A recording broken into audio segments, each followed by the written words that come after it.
Madame, Monsieur, bonsoir. Bienvenue à cette émission Carte sur table tous les mardis 21h, 23h. Nous sommes le 20 janvier 2026. Carte sur table ce soir va donc parler d'une actualité. Depuis quelque temps, vous le savez, la création du Grand Sawa Kings Association suscite débat, interrogation et parfois inquiétude. S'agit-il d'une démarche légitime de structuration culturelle et traditionnelle ou d'un pas de plus vers une fragmentation identitaire incompatible avec l'État moderne et la République? Ce soir, nous mettons sur la table des autorités traditionnelles Sawa pour comprendre, expliquer et surtout qui sait peut-être interroger afin d'apporter les réponses en suspens. Le Grand Sawa est-il un facteur d'unité ou un piège tribal de plus dans notre paysage politique et social camerounais?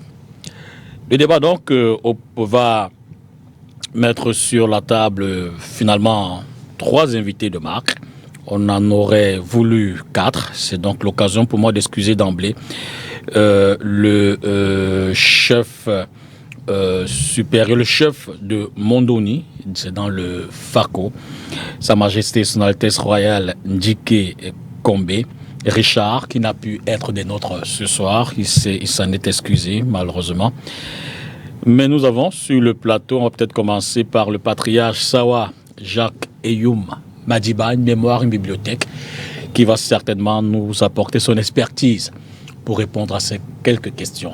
Bonsoir, patriarche. Bonsoir, monsieur Pitatongo. Merci d'être des nôtres. Bonne année.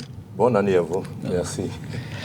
Je dis également bonsoir à Sa Majesté Jean-Jacques Macaulay, chef supérieur du canton Abo Sud, finalement.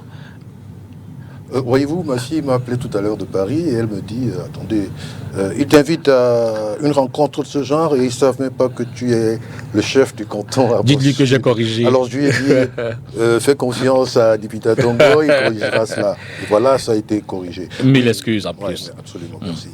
Merci infiniment d'être des nôtres, meilleurs vœux également. Merci à vous autant. Enfin, Sa Majesté Michel Gaël Maouvé, chef supérieur du canton Batanga. Votre Majesté, bonsoir. Bonsoir. Merci infiniment d'être des nôtres. Merci à vous de l'invitation. Meilleurs vœux pour cette année à toute votre cour. Merci. Alors, on va peut-être commencer, qui sait peut-être par localiser, identifier, ressortir les attributs, les caractéristiques de vos cantons. Majesté Jean-Jacques Macaulay, si on veut situer le canton Abo Sud sur une carte et qui sait peut-être donner son identité à nos téléspectateurs, que pourrions-nous en dire, pardon. Qu'est-ce qu'on pourrait en dire? Sur le plan territorial, le canton Abo Sud est situé entre le canton Pongo, c'est-à-dire ce qu'on appelle Dibombari, et le canton Mbanga. D'accord. Voilà les limites du canton Abo Sud. Il est composé de 5 groupements. Il y a le groupement Souza, qui compte un certain nombre de villages. Il y a le groupement Kake, il y a Mbongyo, il y a Miang, il y a Boapaki, et ce que l'on ne considère pas chez nous comme un groupement, parce qu'en réalité c'est un seul village, c'est le village Koki. Voilà l'ensemble qui constitue le canton Abo Sud sur le plan purement autochtone. Parce qu'il existe également chez nous, dans notre canton, 2 villages. Le village Campina, qui à l'origine a été constitué essentiellement de nos frères du centre et du sud. Et ça remonte à très très longtemps, quand on construisait le chemin de fer. Il semble que c'est à cette époque qu'ils sont arrivés sur les lieux. Et de l'autre côté, vers le fleuve Mungo, il y a un autre village, qui est également un village occupé essentiellement par des gens qui ne sont pas originaires du canton Bankone. Voilà comment je peux vous situer ce canton-là. Qu'est-ce qui est fait essentiellement? C'est l'agriculture, comme dans tous nos villages. J'allais dire la cueillette, comme on écrivait sur les livrets des chefs à l'époque. mais c'est essentiellement l'agriculture. Ils faisaient de la pêche, mais aujourd'hui la pêche a disparu parce que le fleuve a été complètement recouvert de jacinthes. Il faut dire que Miang, qui est le chef-lieu du canton, se situe au bord du fleuve, donc Abo. C'est certainement pour cela que certains nous appellent les Abo. En réalité, nous sommes des Bankouns. Et c'était un grand carrefour, un grand marché à l'époque. Moi, je me souviens, j'étais encore tout petit, je n'allais pas encore à l'école, mais mon grand-père m'y a amené 2 ou 3 fois, ça foisonnait de monde. Au point où à Miang, il y avait des quartiers constitués essentiellement ou uniquement de gens venus du Nord. Avec l'ouverture de la route Douala-Konsamba, tout le monde est sorti de là pour rejoindre le bord de la route. Voilà en gros ce que c'est que le canton, où on retrouve essentiellement, comme en termes d'agriculture, le palmier à huile. Mais aujourd'hui, il existe d'autres cultures. Il y en a beaucoup qui font dans les fruits et qui fabriquent des jus, qui produisent des jus à partir des fruits qu'ils cultivent chez nous. Et sur le plan culinaire, qu'est-ce qui fait la particularité? Qu'est-ce qui accompagne le vin blanc? Alors, ce qui accompagne le vin blanc chez nous, il semblerait que ce soit ce qu'on appelle communément le foufou, c'est-à-dire le couscous, quoi. Le couscous de manioc. Hein. Je crois que c'est le plat préféré des Bankouns d'une manière générale, même si on a pris l'habitude chez nous de l'appeler le miang. C'est-à-dire que tous les autres font croire qu'il n'y a que les Miens qui aiment manger le couscous, alors qu'en réalité, ils sont tous pareils, les Bankouns. Merci infiniment. Majesté Maouvé, le canton Batanga. Voilà, donc... Il y a la spécificité de la région du Sud. Oui. Comme nous sommes dans le Grand Sawa, exactement. Vous vous retrouvez avec vos frères. Exactement. Voilà, donc je suis Sa Majesté Michel Gaël Maouvé IV. Et je suis le chef de groupement Batanga Lové. Lové qui est situé dans le centre de Kribi, ou Kribi-Ville. Voilà, il compte 12 villages et la plupart des villages du groupement sont des villages autochtones, mais voilà, les autres sont constitués aujourd'hui en quartiers. Et pour parler de cette mixité entre les allogènes et les autochtones et voilà, les gens venus d'ailleurs, je pense que mon groupement est très représentatif voilà, de cette mixité puisque il y a des chefs dans mon groupement qui ne sont pas forcément Batanga. Voilà, parce qu'il existe 3 groupements Batanga au sein de l'océan, Batanga Nord, Batanga Sud. Batanga Sud, c'est vers le port, pour bien vous situer, pour situer le public. C'est du côté du port, de la Lobé, des chutes de la Lobé que tout le monde connaît. Voilà, du côté, je vais dire quoi encore, de la route qui mène vers Campo aussi. Voilà. Batanga Nord, c'est à l'entrée de la ville de Kribi, après la Lokoundje, voilà, partant de la Lokoundje jusqu'à l'entrée de la ville même lycée de Kribi, où le groupement, voilà, territorialement et géographiquement commence. Et il entre à l'intérieur, vraiment le centre de la ville de Kribi. Voilà, donc les populations du groupement autochtones sont des pêcheurs, voilà, puisque nous sommes pour la plupart en bordure de mer. Nous faisons essentiellement de la pêche, je dirais pas de l'agriculture à grande échelle, de l'agriculture à petite échelle, parce que c'est le méondo qui va accompagner le poisson, donc voilà, c'est pas, it's not a big deal en matière d'agriculture. Et voilà, c'est un peuple qui est très très attaché à sa culture. C'est un peuple Sawa, parce que voilà, en parlant, pour revenir dans le Sawaland, nous partageons pour la plupart les mêmes us et coutumes. Et culturellement, on se retrouve beaucoup. Voilà, nous sommes un peuple très chantant, nous aimons beaucoup chanter, nous exprimons toutes nos émotions en chansons, que ce soit les prières, l'allégresse. Et comme tous les peuples, nous avons une histoire assez singulière, voilà, qui nous définit et sur laquelle nous sommes très très jaloux. Voilà. Peut-être on aura l'occasion de revenir dessus. Sur le plan vestimentaire, vous êtes aussi au sandia pour les hommes et au kaba pour les dames. Exactement. Et d'ailleurs, ça se voit avec votre joli cabas. Merci beaucoup. Que vous avez bien voulu mettre ce soir. Alors, patriarche, on va essayer peut-être avant de parler du Grand Sawa, essayer d'appréhender un peu la structuration qui c'est peut-être spécifique des chefferies Sawa dans l'environnement national. Qu'est-ce qu'on peut en dire en termes d'organisation, de fonctionnement, de structuration, tout cela dans la cohésion nationale?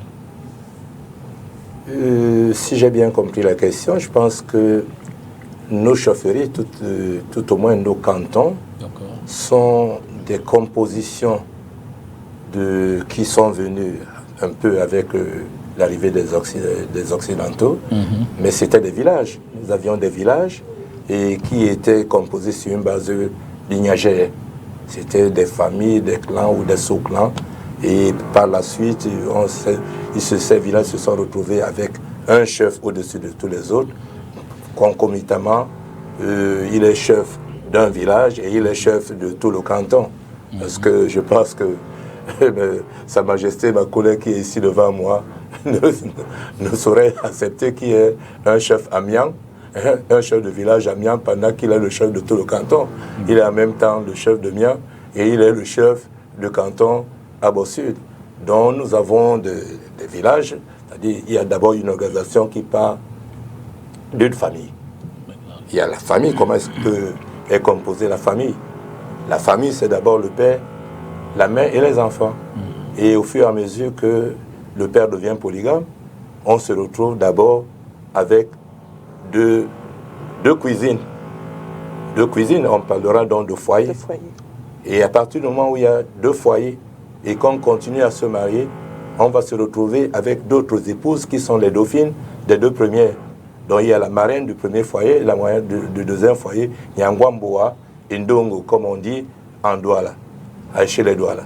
Bon, il peut arriver qu'à partir d'un certain moment, il y ait une segmentation des foyers pour se retrouver avec plusieurs foyers, mais toujours avec ce principe que c'est la marraine du premier foyer qui donne à son mari l'héritier qui deviendra chef après.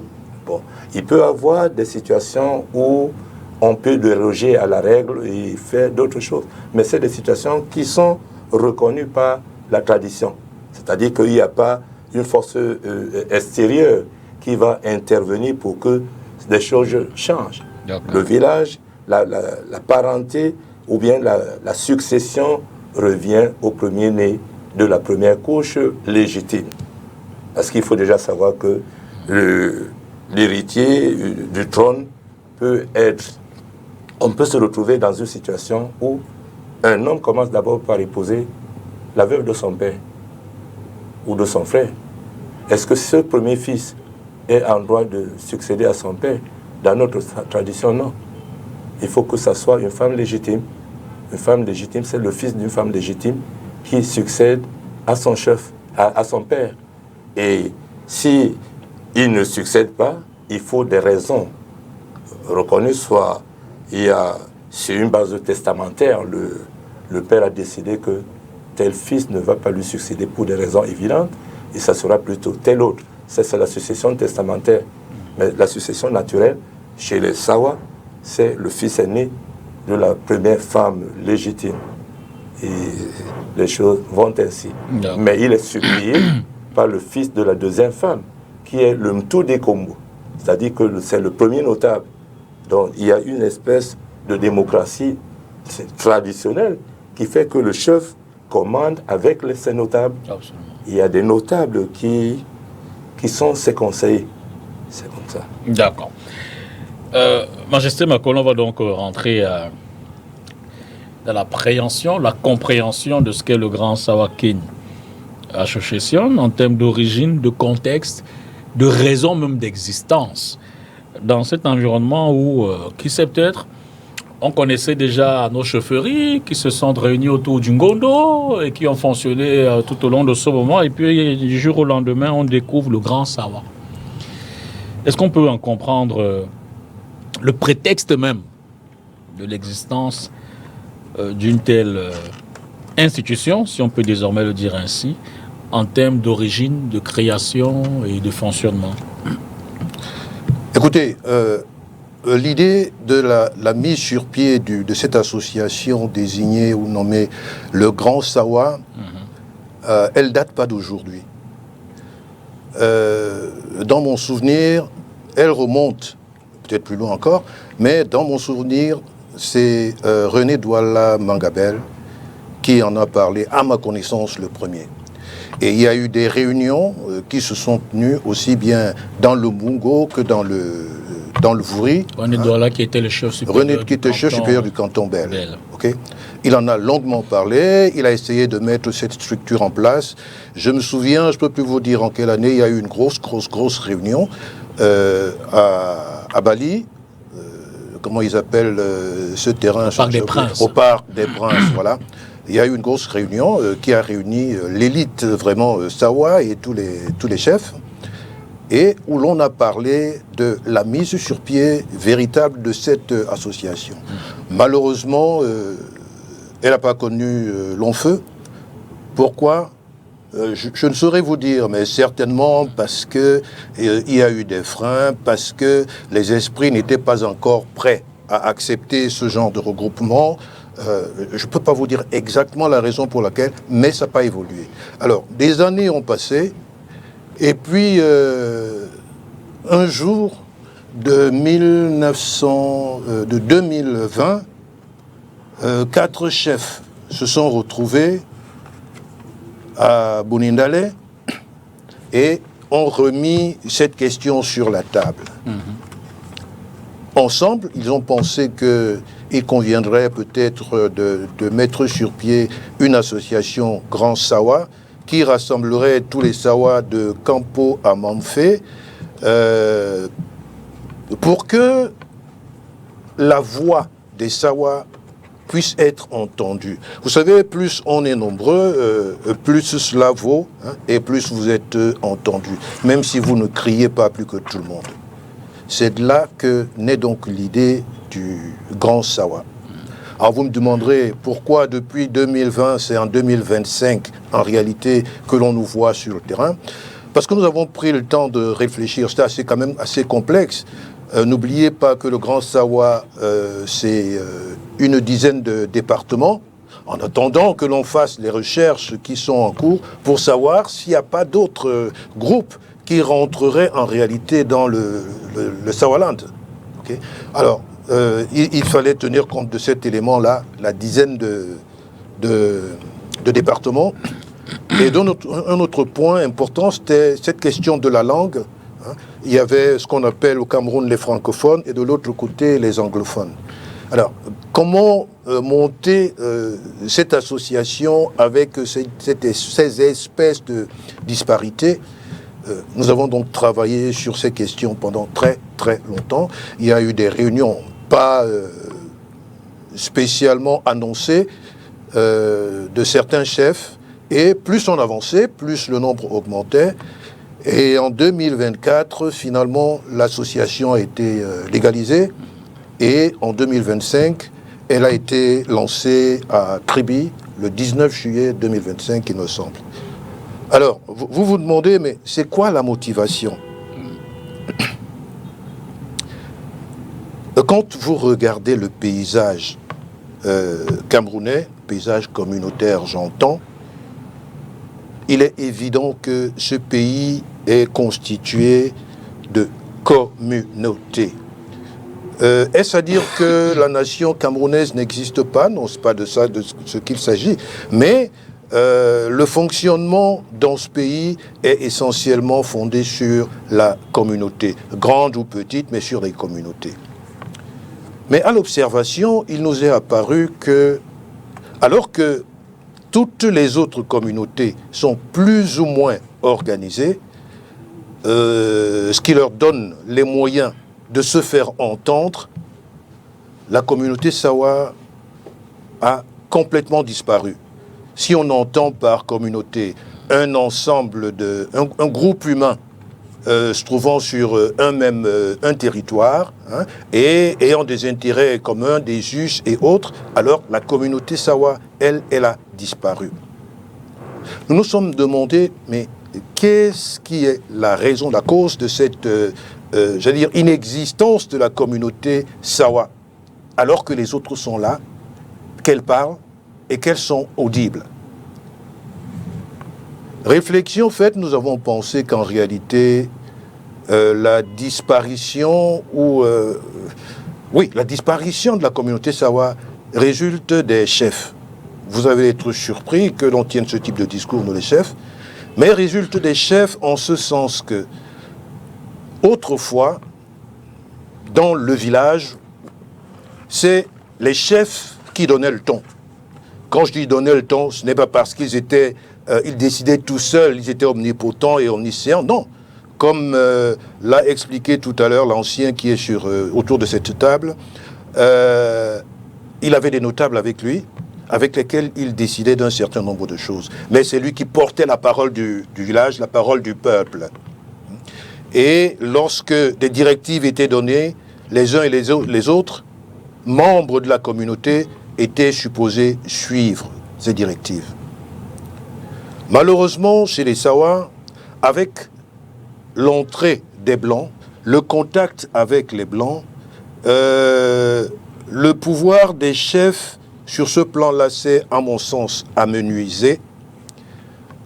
Beaucoup d'entre nos anciens ou nos aînés étant de plus en plus trempés dans le fonctionnement des Occidentaux. Mais je critique surtout, je dis surtout les chefs parce que lorsque le Cameroun accède, ou avant l'accession à l'indépendance du Cameroun, c'est encore les chefs qui donnaient le là. Mais les élites de chez nous, ayant été nommées à tel ou tel poste, il me semble que les chefs ont pensé que désormais, le peuple dispose de personnes susceptibles de parler en leur nom au niveau des instances dirigeantes du pays. Et ils ont donc volontairement, sciemment ou inconsciemment, abandonné en réalité leur pouvoir en tant que leader à leurs élites. Mais les élites n'étaient pas spécialement préoccupées par ça. Peut-être parce qu'elles n'étaient pas formées pour ça. Les élites, c'était pas leur travail être à la tête de la communauté, ou alors être ceux qui dirigent la communauté. Les élites estimaient certainement que c'est toujours le chef qui doit être devant et parler au nom de la communauté. Alors, les chefs ayant donc, consciemment ou inconsciemment, je le disais, abandonné cette place aux élites, et les élites n'étant pas conscients de ce qui leur a été abandonné comme pouvoir, évidemment, elles n'ont rien fait. Hein, le pouvoir s'est retrouvé dans la rue.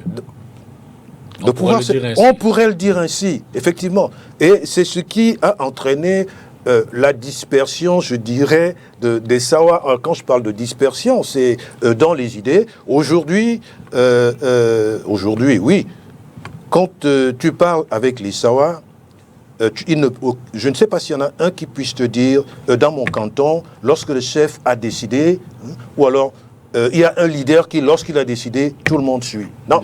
Chez les Sawa, tout le monde est plus intelligent que les autres. Voilà la raison pour laquelle, en réalité, la véritable motivation de la mise sur pied de cette association, pour que les chefs reprennent le pouvoir qui était le leur. Ramener de l'ordre dans la maison. Ramener de l'ordre, que le village, ou alors la communauté, retrouve la place qui était la sienne autrefois dans ce pays. Majesté, voilà la raison d'être. Alors, j'entends dire que le Grand Sawa, c'est le Campo à Manfé, donc cette mixitude de tribus, quoique du littoral, dans toute sa diversité. Mais comment en interne tout cela est-il organisé en termes de mécanisme de fonctionnement, de gouvernance? Vous êtes des chefs. Y a-t-il un qui est au-dessus de l'autre? Comment se prennent des décisions? Les orientations générales? Finalement, l'intérêt de vos populations, de vos peuples, de vos villages? Comment est-ce que tout cela, vous le mettez en musique? Il faut dire tout d'abord qu'il s'agit d'une association. Et comme toutes les autres associations, elles sont régies par certaines règles, voilà, et certaines règles qui voudraient, pour la bonne cohésion du groupe, qu'il y ait une certaine structure administrative au sein de l'association. Et cette structure administrative qui n'empêche en rien ou alors ne s'ingère pas dans le pouvoir que le chef peut exercer au sein de son canton ou de son groupement. Donc nous avons un bureau, nous avons une coordination générale, nous avons un président, nous avons un trésorier. Véritablement, nous sommes constitués en association et du fait que nous sommes tous des chefs, voilà, chacun sait où la limite de l'autre commence. Nous sommes tous des chefs, nous nous comportons comme des chefs, nous avons une éthique de chefs et en ce qui concerne nos populations, les populations ne sont pas au premier chef visées par la structure administrative de l'association. Nos populations interviendront notamment peut-être lors des accueils des différentes réunions ou alors dans cette optique de solidarité, parce qu'il faut le dire, le Grand Sawa, c'est d'abord la solidarité du peuple Sawa tout entier. C'est-à-dire que si moi, à Kribi, je pleure, voilà, j'ai un souci au sein de ma communauté, voilà, et je voudrais que mes frères du Sawaland viennent m'aider à porter ma voix. Oh, comme Majesté disait tout à l'heure, nous serons tous ensemble, nous allons nous lever et voilà, nous allons porter notre voix. Et donc, nos populations seront là justement pour ce soutien-là en back-office. Mais sinon, comme vous l'avez encore fait remarquer, que ce soit de Campo à Manfé, la structuration est telle que chaque chef y trouve sa place et voilà, les choses se passent plutôt bien. D'accord. Patriarche Jacques Youmadiba, je l'ai dit tout à l'heure, on était déjà habitué à nos chefferies traditionnelles classiques. On a épousé le Ngondo. Aujourd'hui, il y a le Grand Sawa King Associations. Dans cette organisation-là, n'y a-t-il pas risque d'amalgame? Je veux dire que les différences, est-ce qu'on peut les ressortir, les schématiser dans l'organisation sociale globale de chaque entité pour mieux s'en imprégner? Il faut déjà dire que je suis patriarche au sein du collège des patriarches du Ngondo. Absolument. Et lorsque vous m'avez invité et que vous m'avez dit qui seraient les personnalités, je me suis posé plusieurs questions. D'abord, je n'ai pas été mandaté par le Ngondo pour parler de lui. Mais en tant que patriarche... Je précise que nous avons librement choisi de vous inviter effectivement au regard de votre expertise sur ces questions. Je suis un Sawa de 77 ans, c'est-à-dire que j'assume mes responsabilités par rapport à mon âge, par rapport à mon éducation, par rapport déjà à mon intronisation au sein de ce collège, où on dit qu'à partir du moment où on est un patriarche, on doit assumer ce qu'on dit. On doit prôner la vérité. Il y a un certain nombre de choses.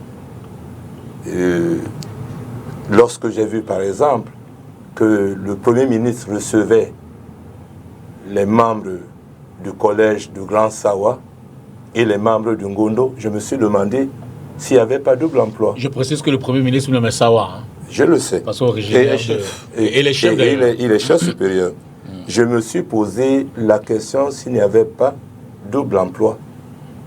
Double emploi par rapport à une chose qui est séculaire, qui existe, qui est le Ngondo, qui a des missions, parce que je dois le dire, sans forfanterie, je n'étais même pas encore membre du collège des patriarches.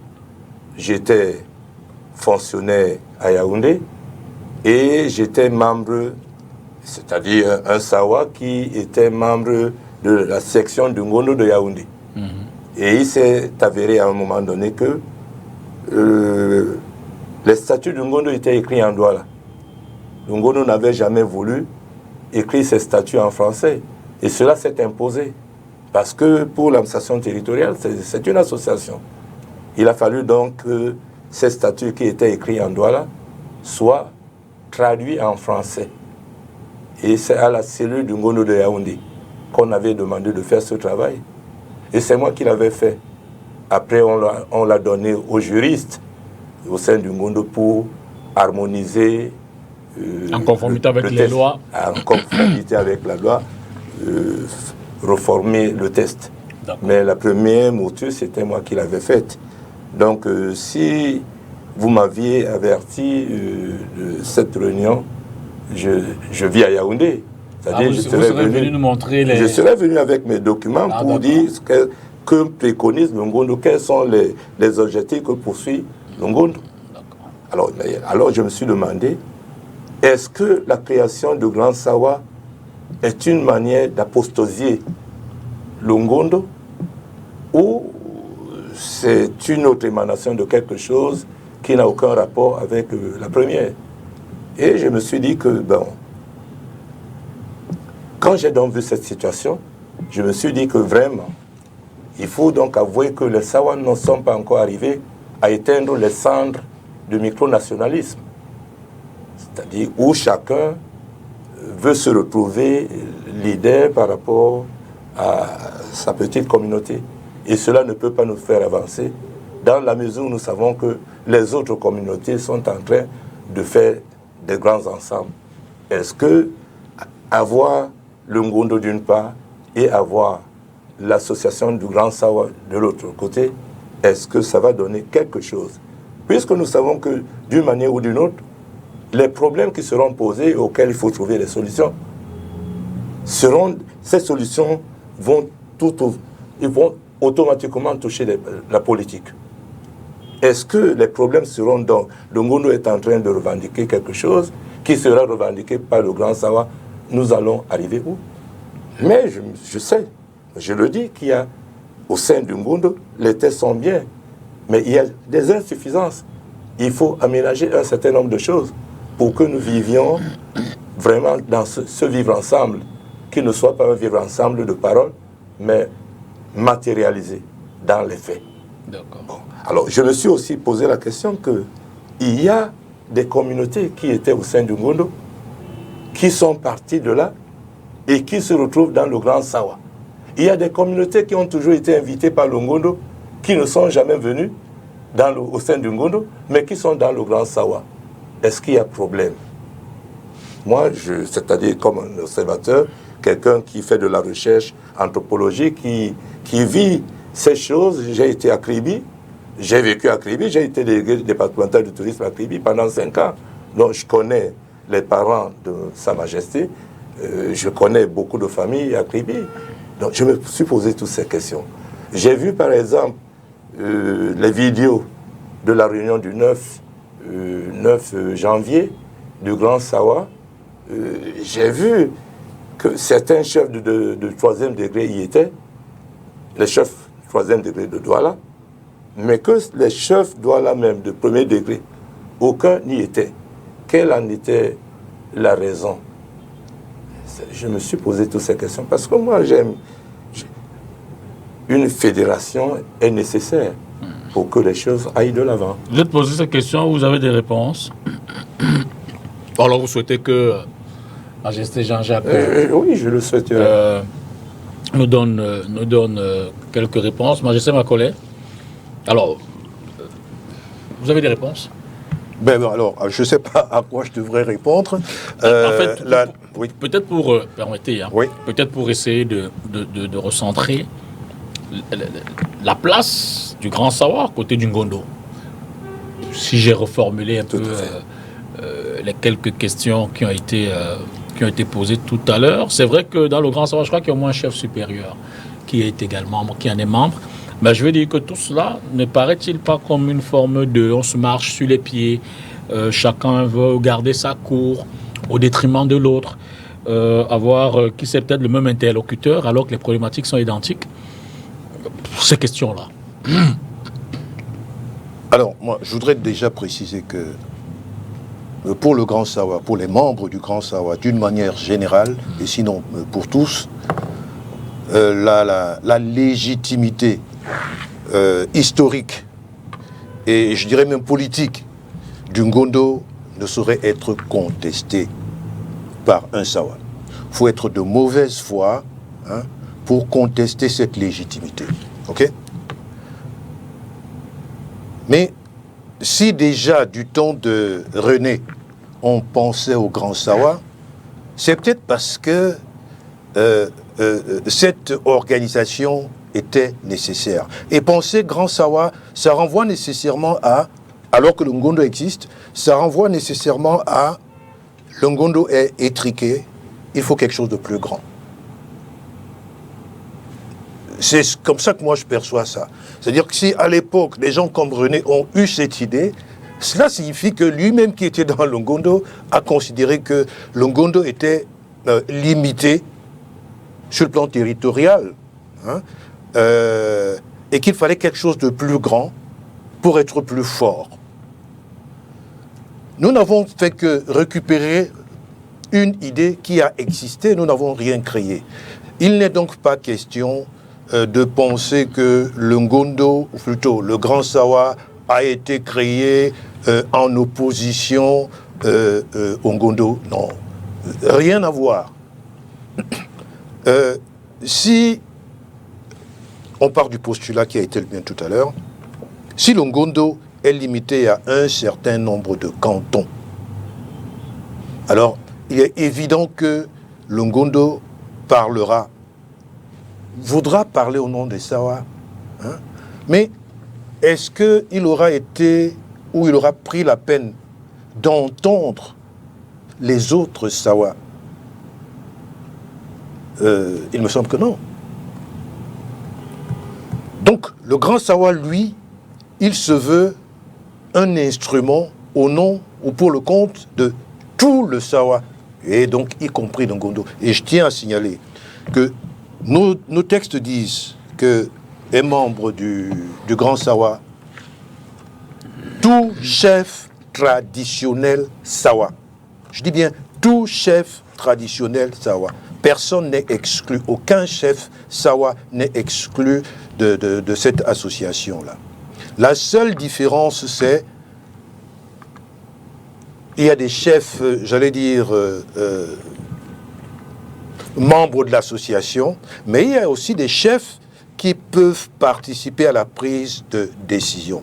Ceux qui participent à la prise de décision, c'est ceux qui disent « moi, j'adhère au Grand Sawa », avec leur fiche d'adhésion et tout ce qui suit derrière. Mais tous les autres chefs peuvent venir aux rencontres organisées par le Grand Sawa, cela ne pose aucun problème. Relativement à la hiérarchisation qui existe aujourd'hui dans nos textes des chefferies, nous avons réussi à ignorer cet aspect dans la mise sur pied du Grand Sawa, en ce que il n'existe pas dans le Grand Sawa des chefs de premier, de deuxième et de troisième degré. Il existe des chefs. Je veux dire que un chef de l'un des villages Sawa peut être le coordonnateur général du Grand Sawa, alors qu'il y a des chefs de canton. Moi, j'en suis un, et il en est un, et il y en a plein d'autres. Voilà comment nous nous sommes organisés. Alors, en quoi est-ce que nous sommes opposés au Ngondo? Moi, je ne vois pas. Peut-être que l'idée a été d'adapter le Ngondo à la réalité actuelle. Parce que, il me souvient que j'ai pris part à des réunions au cours desquelles certaines élites ou certains chefs, réunion du Ngondo, où certains chefs disaient, écoutez, il faut que le Ngondo s'adapte à la réalité d'aujourd'hui. Le Ngondo de nos grands-parents n'existe plus. Le Ngondo ne doit plus se limiter à telle ou telle chose. Le Ngondo doit voir plus loin, plus grand. Et la réponse qui revenait très souvent, c'est Oui, on n'est pas là aujourd'hui pour cela. On en reparlera à une autre occasion. Évidemment, on n'en a jamais reparlé. Et je crois que l'une des raisons de la création du Grand Sawa, c'est ces espèces de limites, je ne les citerai pas toutes, qui existent au sein du Ngondo, hein, qui laissent l'impression que l'intégration, que le Ngondo ne pense pas l'intégration des Sawa, hein, mais pense à un leader qui dirige tous les Sawa ou qui parle au nom de tous les Sawa sans les avoir intégrés. Voilà l'une des raisons, à mon sens, quand on parle par rapport au Ngondo. Je vous lance en une ou deux questions. Oui. J'ai parcouru quelques-uns de vos documents dont je parle sous votre contrôle. Peut-être que je ne me trompe pas. C'est, le Grand Sawa couvre 10 départements. Ouais. C'est environ combien de chefs en termes d'adhérents? À date? Oui, à date. À date, on ne peut pas vous dire, parce que justement, on est en train de faire ce travail-là, qui consiste à avoir le nombre exact. Hein, mais si on pense qu'à Kribi, il y en a eu au moins une centaine, hein, depuis le temps, il y a eu plein d'autres adhésions, hein, qui font donc que... et nous sommes, nous, aujourd'hui encore, dans la construction, hein, parce qu'il s'agit, comme nous le disons, nous sommes encore dans la renaissance de la communauté Sawa. Il faut qu'elle renaisse d'abord avant de pouvoir agir véritablement. Ce qui n'exclut pas, à date, des actions du Grand Sawa, hein, sur le terrain relativement aux objectifs qui sont les siens. Je vois que vous voulez des réponses. Je vous donne une minute. Non, juste une minute. Je prends d'abord le chef Maouvé. Alors, nous sommes dans un environnement où la question de la tribu, la question de la tribalité renvoie souvent à des dissonances sociopolitiques. Aborder ces questions, il faut souvent prendre du recul vis-à-vis de l'ensemble des autres communautés. Est-ce qu'à travers le Grand Sawa, on n'y voit pas une forme de repli identitaire ou de soupçon qui c'est peut-être de tribalisme, de être plus fort pour regarder les autres rois dans les yeux? Est-ce qu'il n'y a pas cette arrière-image dans la structuration de cette institution-là? Je dirais tout de go, pas du tout. D'accord. Pas du tout, dans le sens où, déjà, oui, on parle de repli identitaire, mais est-ce que le repli identitaire a toujours des consonances négatives? Négatives dans le sens où je n'irai pas chez mes frères du Nord ou alors chez mes frères de l'Ouest et je vais me mettre à danser comme eux, à prier comme eux, je ne sais pas, à faire des rituels, leurs rituels. Je pense qu'il y a d'abord une reconnaissance de ses us, coutumes et de sa culture. Allez-y. Voilà. Donc, dans le Grand Sawa, nous nous reconnaissons d'abord par nos us, nos coutumes et notre culture. Comme disaient certains, il est bon et doux pour des frères d'être ensemble. Donc, nous nous reconnaissons d'abord déjà dans ce régime-là. Bon, maintenant, est-ce que le Grand Sawa a des relents de tribalisme? Non. Non, parce que aujourd'hui, au Cameroun, comme l'a dit Majesté tout à l'heure, nous sommes beaucoup plus dans le sens de l'organisation par communauté.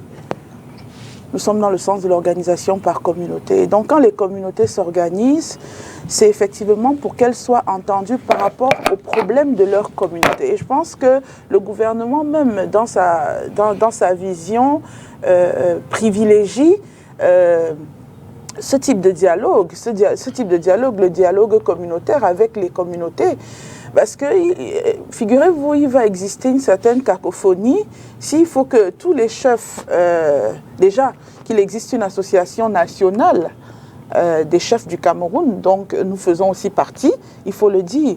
Et pour revenir tout à l'heure à ce que le patriarche disait, lorsqu'il disait, voilà, le Ngondo, il n'y a pas de chef, de Grand Sawa, pardon, il n'y a pas de chef du Ngondo et tout, peut-être pas d'adhérents officiels par rapport à nos textes, mais si, puisque à Kribi, le roi Bel était là, Il était bien là et je pense qu'il y a même d'autres qui ont bien voulu être là, je ne citerai pas leur nom, qui ont voulu être là, mais pour des raisons et d'autres, ils n'ont pas pu être là.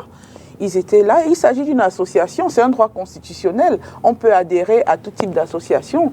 Moi qui vous parle, je ne suis pas dans le littoral, je suis située dans le sud du Cameroun.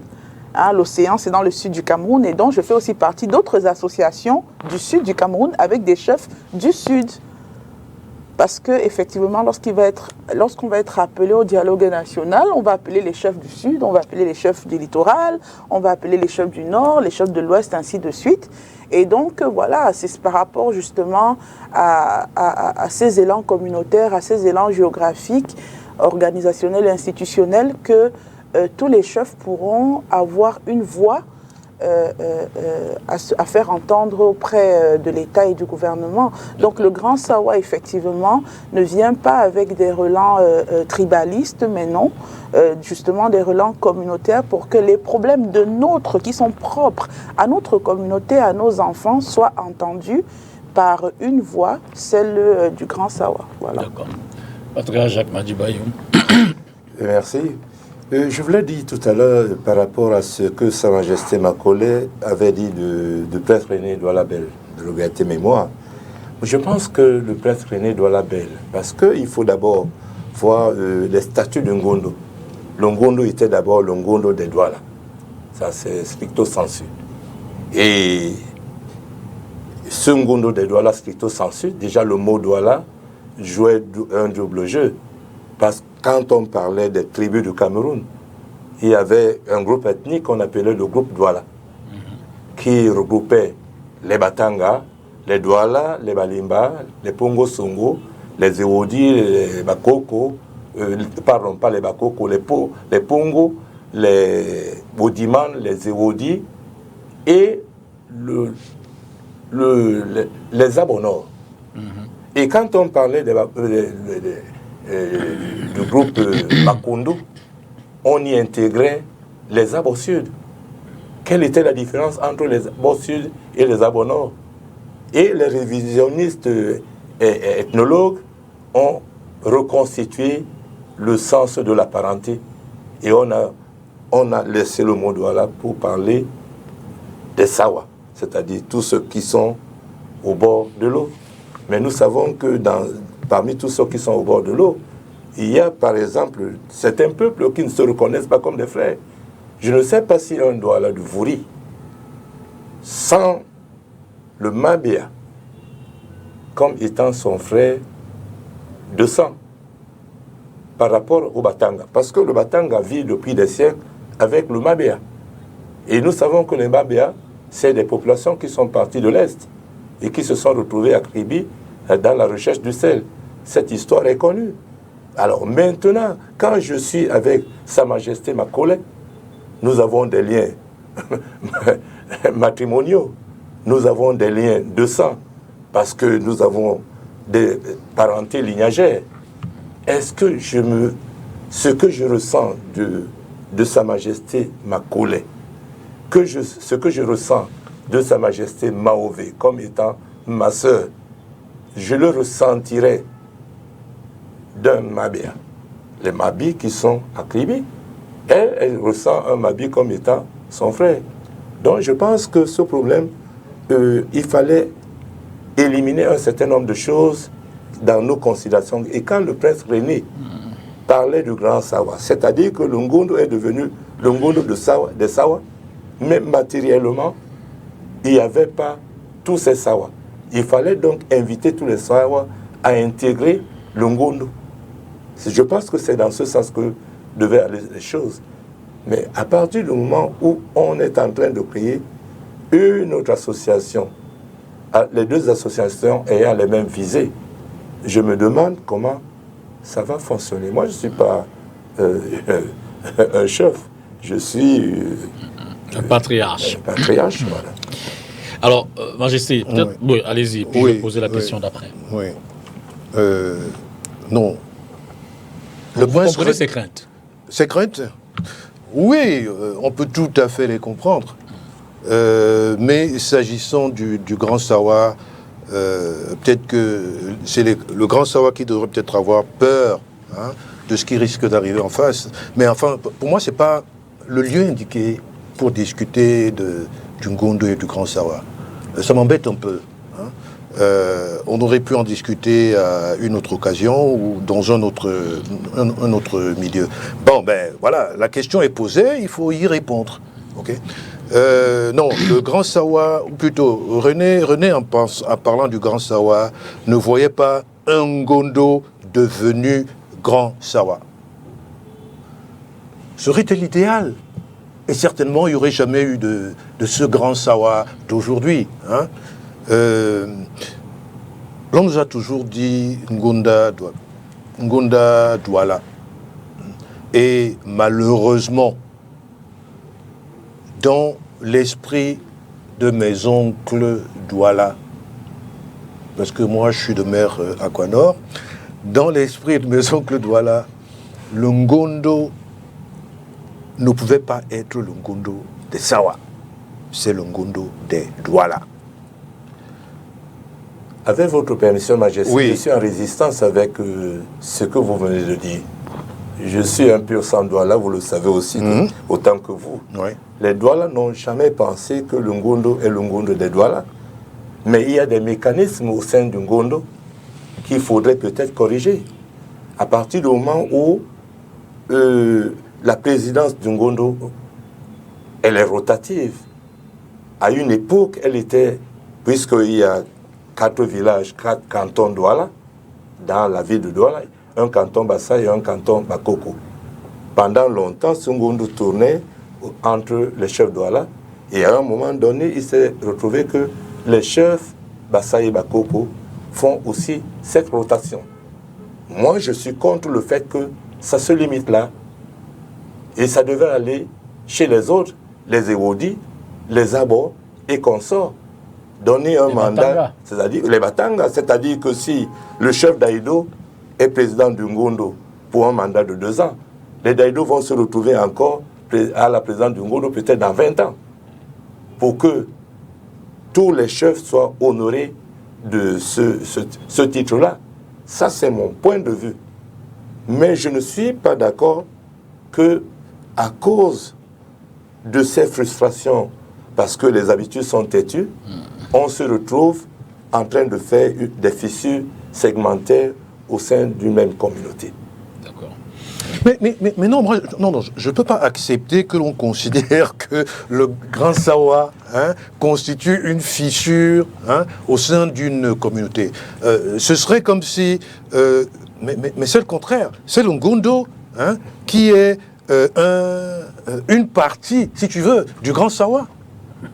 Si on considère que le Grand Sawa est ouvert à tous les Sawa, et que le Ngondo soit le Ngondo des Douala, alors le Ngondo ne peut être que partie du Grand Sawa. Le Ngondo donc n'est pas si le Ngondo des affichure... Douala, Majesté. Non, écoute, j'ai compris. S'il te plaît. Comme je le disais, c'est pas l'occasion, mais je vais le dire, puisqu'on est en train d'en parler, peut-être qu'on coupera ça lors du truc, parce que c'est embêtant de dire certaines choses. Lorsque on a revu les statuts du Ngondo, et qu'on a dit que c'est devenu le Ngonda Sawa, on s'est retrouvé à l'Assemblée Générale au Collège de la Salle. Mais avant d'y aller, moi, ceux de mon canton, notamment, on s'est assis, on a lu les statuts et on s'est dit, mais attends, il y a quelque chose qui ne va pas. C'est certainement une erreur. On dit Ngonda Sawa et on dit que seuls les Douala peuvent diriger le Ngondo. Et quand tu regardes, il n'y a pas que ça, il y a le secrétaire général, il y a tous les autres trucs. Qu'est-ce que ça signifie? Est-ce que c'est une erreur? On s'est dit, bon, on va le savoir à la réunion. Lorsqu'on a commencé à examiner les différents articles des statuts, lorsqu'on est arrivé à cet article,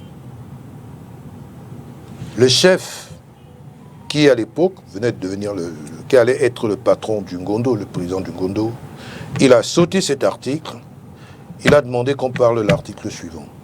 Et nous, chez les Bancondes Sud, on avait choisi quelqu'un qui interviendrait à ces occasions-là.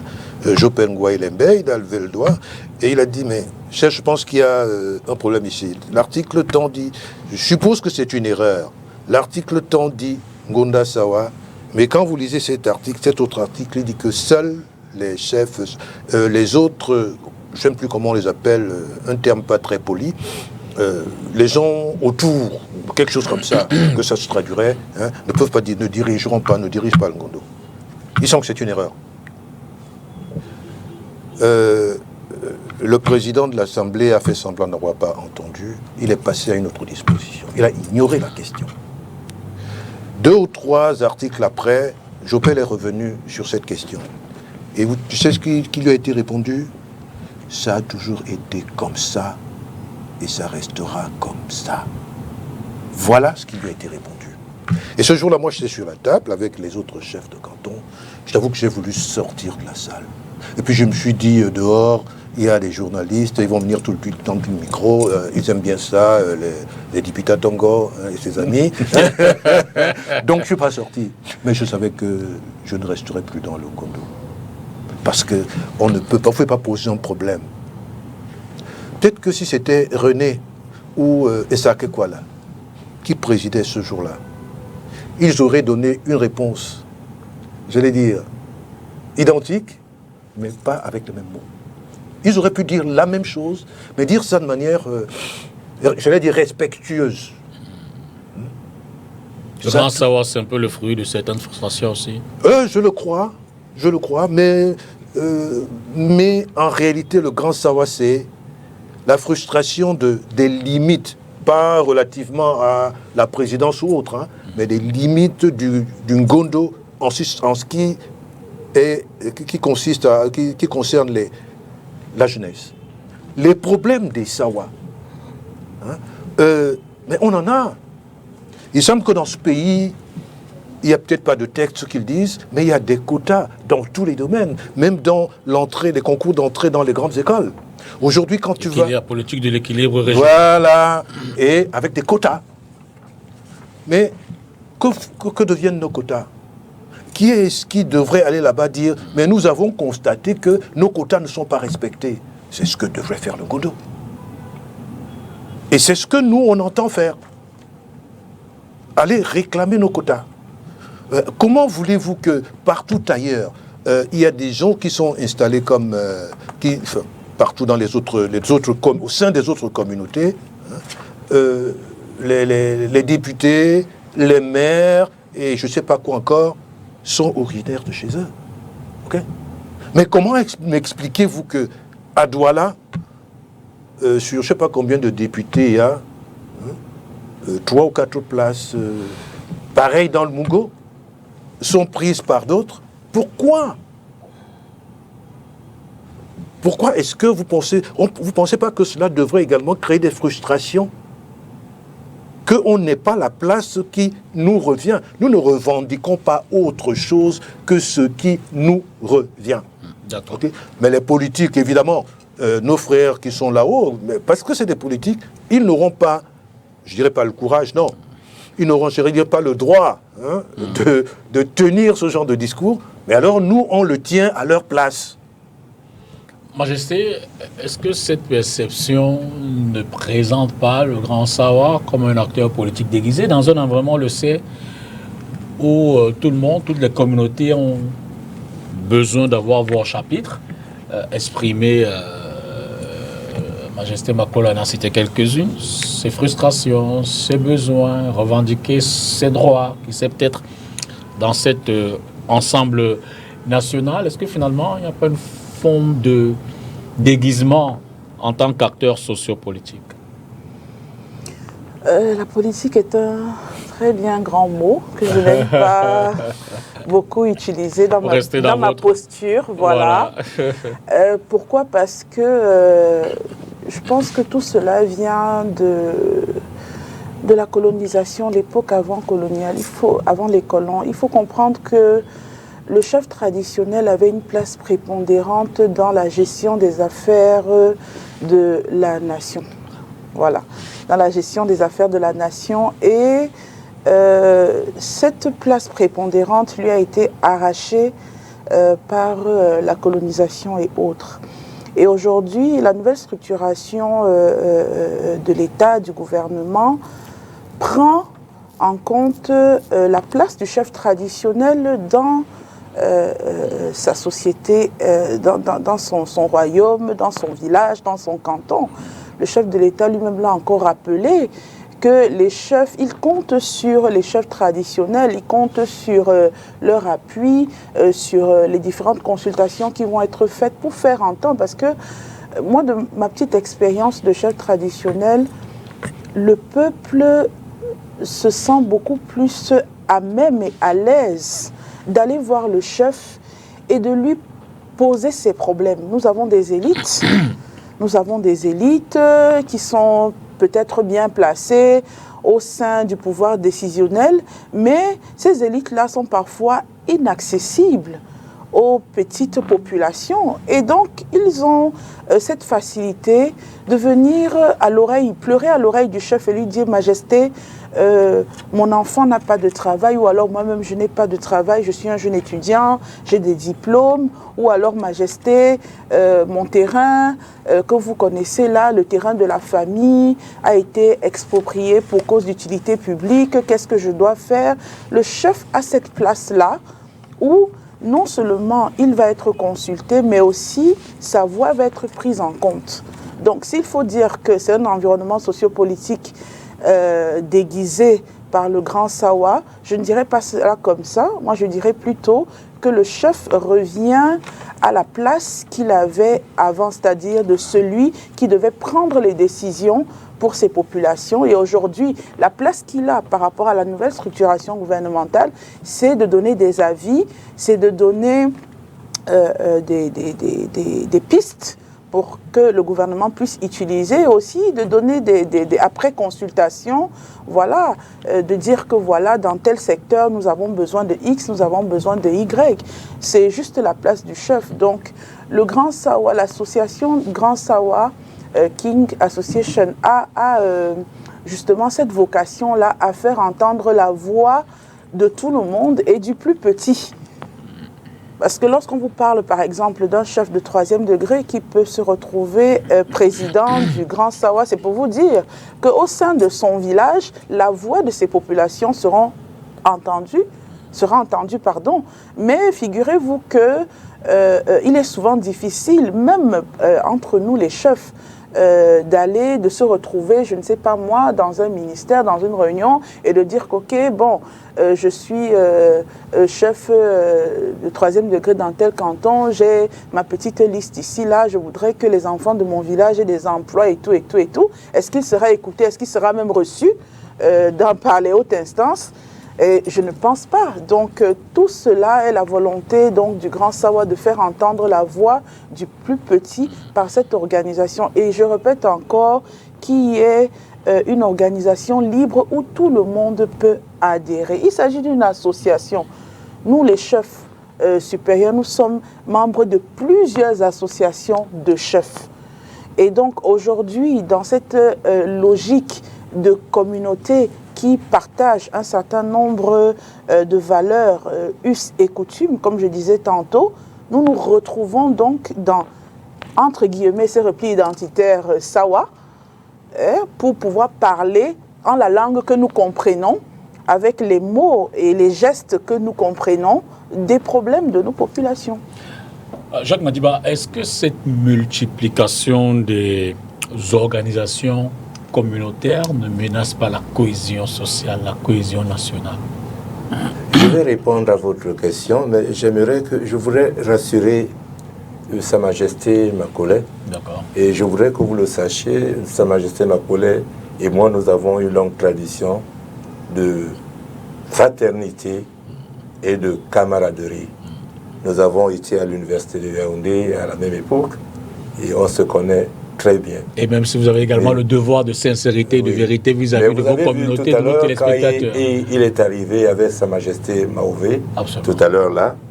On m'a demandé de les rejoindre dans la salle, je ne suis pas parti. J'ai dit non, ça c'est les têtes couronnées. Parce que la société Sawa est une société hiérarchisée. et les habitudes sont têtues.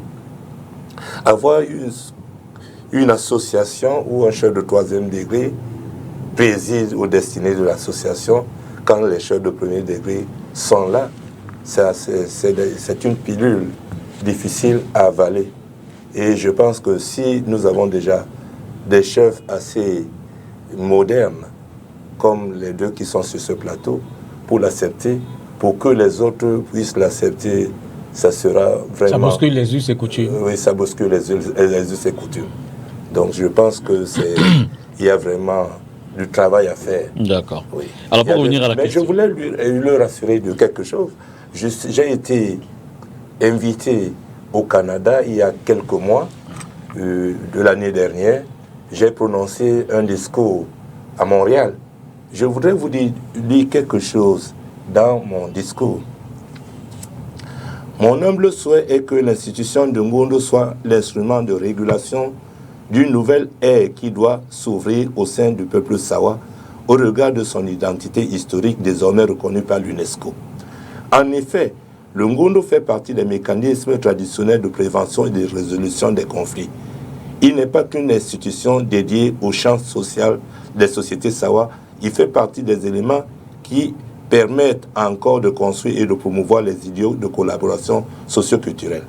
Le Ngondo doit à cet effet parvenir à éteindre les cendres encore chaudes des divisions claniques qui laissent apparaître des tensions au sein d'un même peuple dues à la confiscation de son commandement par un seul groupe.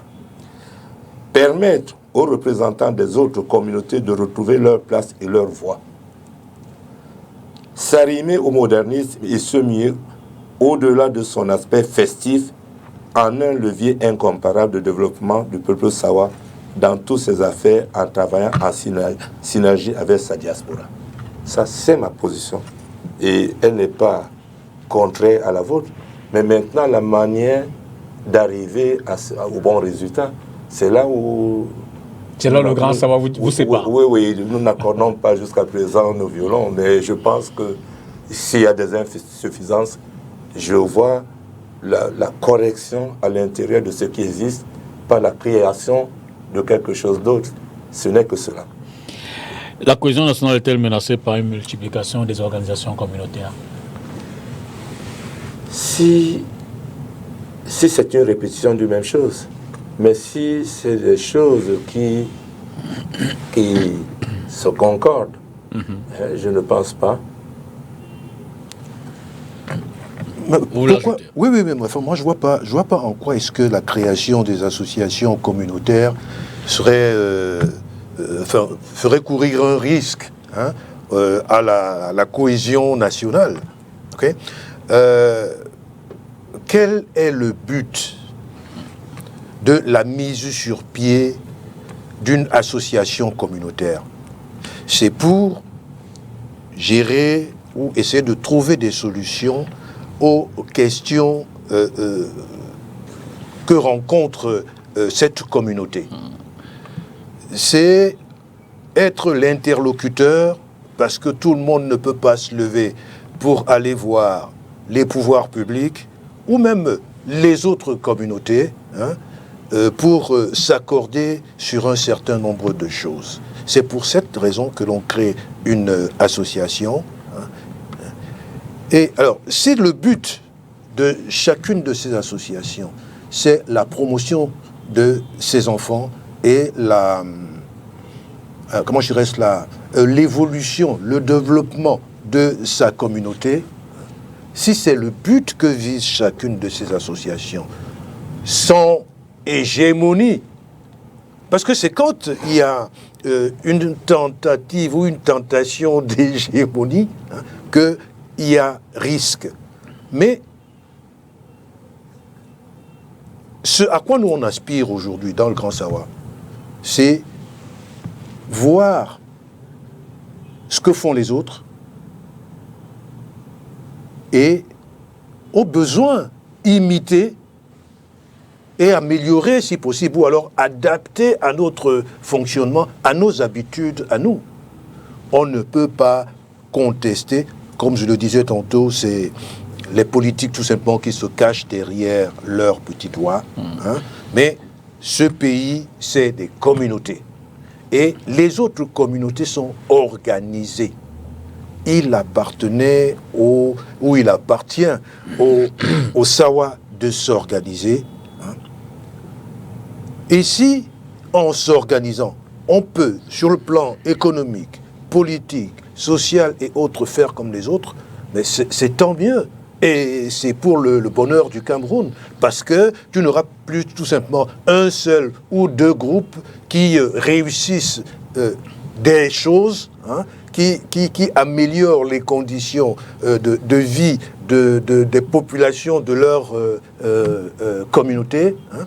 Mais ce sera 3, 4, 5, 10 communautés en même temps, et ce sera pour le bien du Cameroun. Donc il n'y a pas de raison de considérer que créer une association comme celle-là, c'est faire courir le risque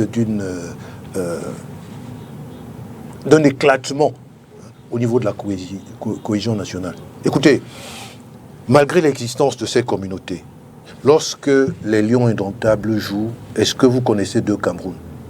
N'empêche que lorsqu'il y a élection sur le plan politique, le Cameroun semble devenir multiple.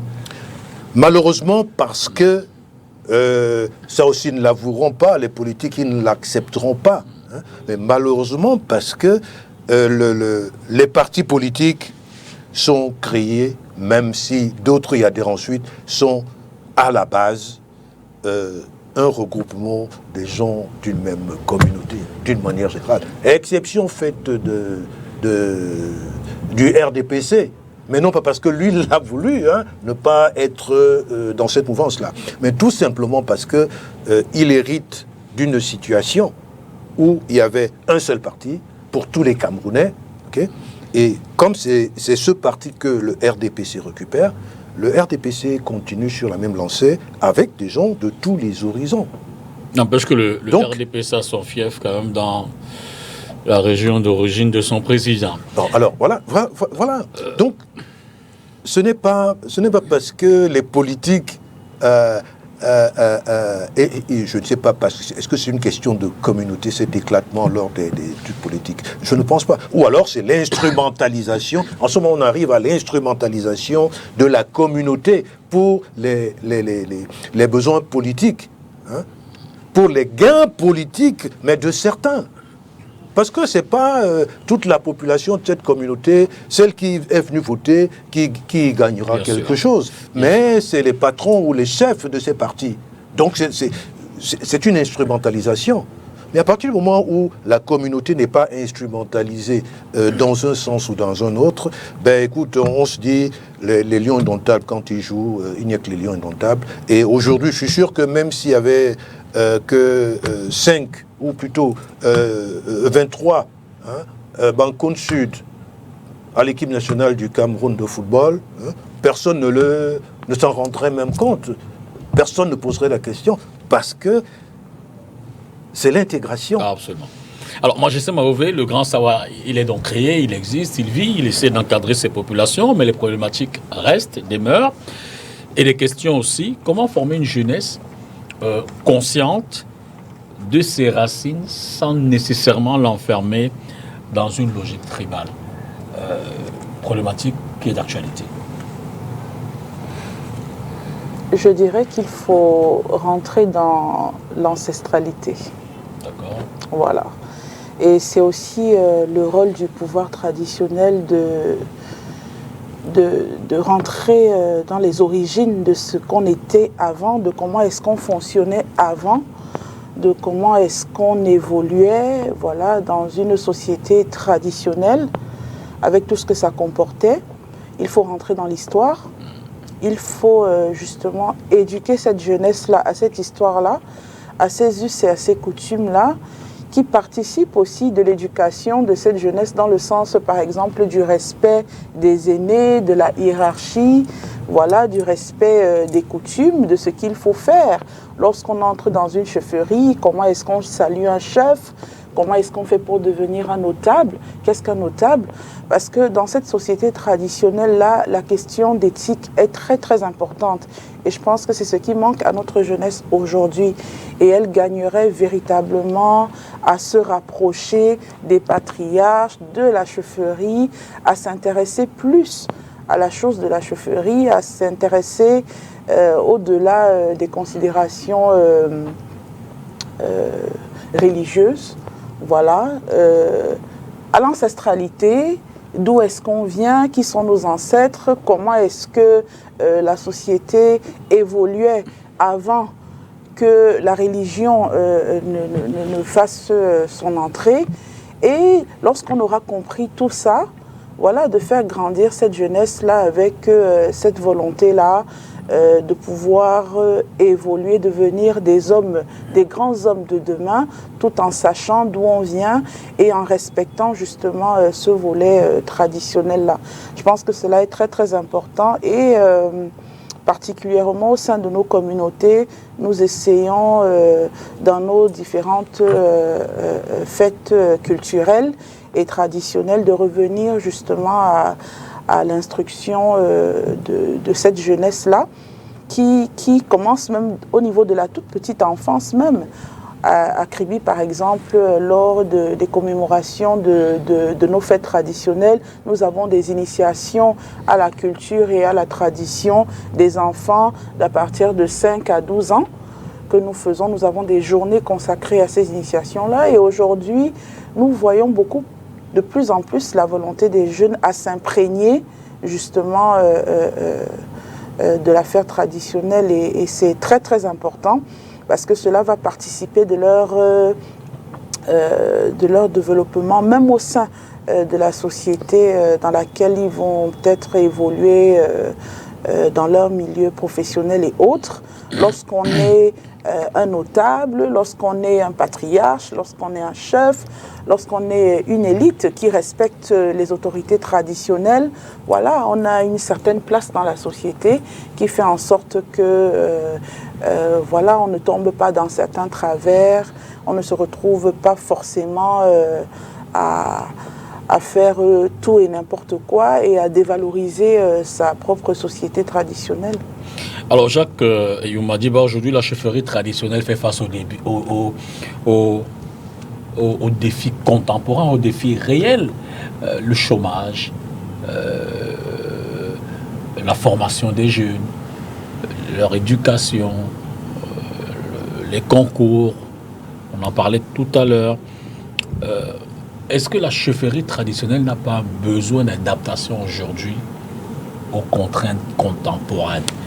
Est-ce que dans son ensemble, je veux dire singulièrement savoir si on peut revenir, est-ce que les préoccupations des jeunes aujourd'hui trouvent des réponses dans leur à travers leurs guides, à travers leurs us et coutumes? Sinon, est-ce que ça ne participe pas de cette dévalorisation de nos traditions aussi? Il y a des problèmes existentiels qu'on vit, que la jeunesse vit, des problèmes existentiels qui sont ostensibles. Il y a tout ce que Sa Majesté Maouvé venait de dire, c'est-à-dire qu'il nous faut des centres d'apprentissage aux valeurs traditionnelles qui n'existent pas.